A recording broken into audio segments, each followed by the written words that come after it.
చాలా కాలం క్రితం కర్ణాటక రాష్ట్రంలోని కైవారా అనే ఒక చిన్న గ్రామం ఉండేది.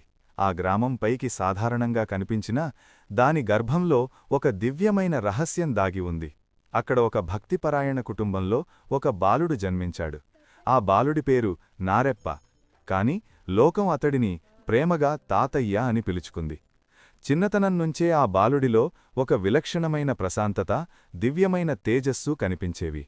ఈడు పిల్లలందరూ ఆటపాటల్లో మునిగి తేలుతుంటే తాతయ్య మాత్రం దేవాలయ ప్రాంగణాల్లో ఏకాంతంగా కూర్చుని ధ్యానం చేసేవాడు.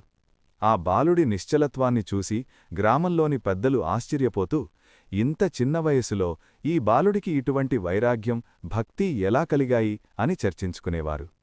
ఒకరోజు తాతయ్య కైవారా గ్రామం పొలిమేరల్లో ఉన్న కొండల వైపు వెళ్లాడు. అక్కడ ఒక ప్రశాంత ప్రదేశాన్ని ఎంచుకొని కళ్ళు మూసుకొని గాఢమైన ధ్యానంలో నిమగ్నమయ్యాడు. ఆ సమయంలో ఒక అద్భుతం జరిగింది. స్వయంగా ఆ శ్రీలక్ష్మీనారాయణ స్వామి దివ్యరూపంలో ఆయనకు సాక్షాత్కరించారని చరిత్ర చెబుతోంది. ఆ దివ్య దర్శనం తాతయ్య జీవితాన్ని మలుపు తిప్పింది.